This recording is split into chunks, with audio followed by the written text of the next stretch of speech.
Tuyul pesugihan yang lepas dari kebakaran Plaza Glodok. Sebelum saya membacakan kisahnya, mohon sahabat untuk bantu like dan subscribe kanal ini ya, terima kasih. Malam itu, langit di atas Jakarta tampak muram. Asap hitam mengepul tinggi dari kawasan Plaza Glodok yang terbakar hebat. Api berkobar-kobar, melahap toko-toko yang selama ini menjadi pusat perdagangan elektronik dan perhiasan.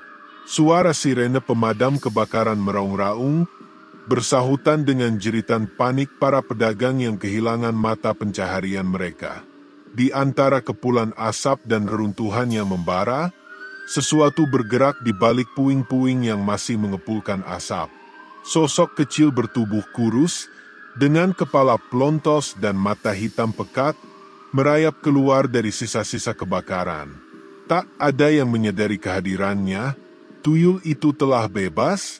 Bab 1, Hantu Pencuri di Kampung Cina.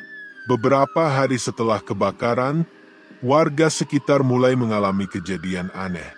Barang-barang berharga hilang secara misterius. Uang di laci kasir warung Mak Ijah lenyap begitu saja tanpa ada jejak pembobolan. Perhiasan di rumah Bu Lina yang disimpan dalam lemari terkunci tiba-tiba menghilang. Bahkan tukang bakso keliling, Bang Ujang, mengeluhkan uang hasil dagangannya raib saat ia tidur siang di warung. Ini nggak masuk akal, Joni. Kalau perampok, pasti ada jejak. Ini laci masih terkunci, tapi duitnya hilang, keluh Mak Ijah pada anaknya. Joni, pemuda kampung yang sering membantu di warung, hanya bisa menggaruk kepala. Mungkin kecolongan pas Mak Ijah lengah. Mak Ijah menggeleng. Aku selalu ngecek. Udah sering hilangnya begini, kayak ada setan pencuri. Tak butuh waktu lama sebelum warga mulai mengaitkan kejadian ini dengan kebakaran Plaza Glodok. Banyak yang percaya bahwa tuyul pesugihan dari salah satu toko emas di sana telah terbebas dan kini berkeliaran mencari majikan baru. Bab 2, Teror yang kian menjadi. Teror semakin menjadi.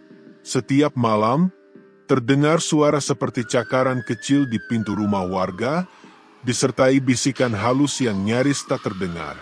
Bang Ujang, yang rumahnya berada dekat dengan lokasi kebakaran, merasakan sesuatu menggelitik kakinya saat tidur. Ia terbangun, tetapi tak menemukan apapun. Namun, keesokan paginya, celengan yang ia simpan di bawah kasur sudah pecah dan semua uangnya lenyap. Ada yang gak beres di kampung ini, gumamnya ketakutan. Pak RT Sarman akhirnya mengadakan pertemuan warga. Kita semua mengalami hal yang sama, duit, perhiasan, bahkan emas hilang tanpa jejak. Kita harus cari jalan keluar sebelum kejadian ini makin parah. Bu Lina yang sering melihat bayangan kecil berlarian di rumahnya pun angkat bicara. Aku yakin ini tuyul. Makhluk itu lepas dari kebakaran Plaza Glodok.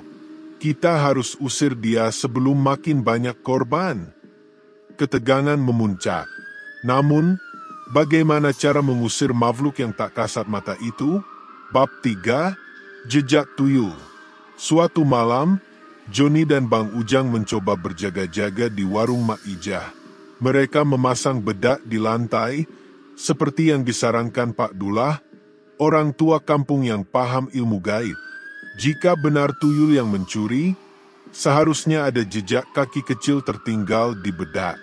Benar saja, ketika mereka bangun keesokan harinya, terlihat jejak kaki mungil bertebaran di lantai warung, mengarah ke laci kasir. Namun, yang lebih mengerikan, di dinding dekat laci, ada coretan seperti tulisan aneh, seolah-olah makhluk itu ingin mengatakan sesuatu. Joni membaca dengan suara gemetar. S-A-K-K-U. Mereka saling pandang, ngeri. Kenapa tuyul ini meminta pertolongan? Bab 4, Asal-usul yang mengungkap fakta mengerikan. Pak Dullah, yang dimintai pendapat, akhirnya angkat bicara setelah melihat tanda-tanda itu. Tuyul ini dulunya diperbudak oleh pemilik toko emas di Plaza Glodok. Biasanya, pesugihan seperti ini mengorbankan nyawa seseorang untuk membuat perjanjian dengan iblis. Namun, karena pemiliknya tewas dalam kebakaran, tuyul ini kehilangan tuannya. Johnny menelan ludah, jadi sekarang dia bebas? Pak Dullah mengangguk. Ya, tapi dia juga tersesat. Tanpa majikan, tuyul bisa menjadi liar atau mencari manusia baru untuk dijadikan tuan. Bang Ujang merinding. Jangan-jangan dia mau kita jadi tuannya? Pak Dullah menggeleng.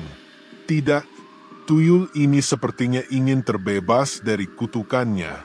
Tapi jika kita tidak melakukan apa-apa, dia akan terus mencuri, karena begitulah dia diciptakan.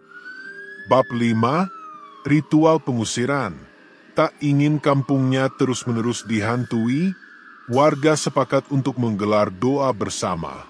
Mereka mengundang Pak Ustadz Rahman, seorang ulama dari kampung sebelah, untuk membantu mengusir tuyul tersebut.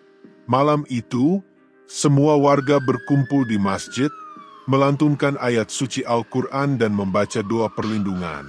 Setiap rumah juga dipasangi ayat-ayat suci, dan anak-anak dilarang keluar setelah maghrib. Ketika doa berlangsung, suasana menjadi mencekam. Angin bertiup kencang, lebih dingin dari biasanya. Di beberapa rumah, lampu berkedip-kedip, seakan ada sesuatu yang mengganggu aliran listrik. Tiba-tiba, terdengar suara tangisan lirih. Tangisan itu berasal dari pojokan masjid, di mana Johnny melihat sesosok kecil berjongkok, memeluk lututnya sendiri. Tuyul itu menangis. Pak Ustadz Rahman melangkah maju dan mulai membaca doa khusus. Jika kau ingin terbebas, pergilah dengan damai. Jangan kembali mencuri, dan jangan mengganggu manusia lagi. Semakin kencang doa dipanjatkan, semakin lirih suara tangisan itu, hingga akhirnya menghilang bersama hembusan angin malam. Bab 6, Akhir dari Teror. Sejak malam itu, gangguan tuyul di kampung lenyap. Tak ada lagi uang yang hilang secara misterius. Tak ada lagi bisikan-bisikan malam, warga mulai rajin beribadah dan menjaga rumah mereka dengan doa. Mak Ijah bersyukur karena uang dagangannya tak lagi raib. Bulina akhirnya bisa tidur nyenyak tanpa melihat bayangan mencurigakan. Bang Ujang pun kembali berdagang dengan tenang. Namun, di bekas reruntuhan Plaza Glodok, ada cerita lain. Beberapa orang yang melewati tempat itu mengaku masih mendengar suara lirih di tengah malam, seperti suara seorang anak yang berbisik. Selamatkan aku. Mungkin tuyul itu masih ada, atau mungkin masih ada pesugihan lain yang belum terbakar habis. Tamat. Ayo ingat support selalu kanal ini dengan cara like dan subscribe. Sampai jumpa di video selanjutnya ya. Terima kasih.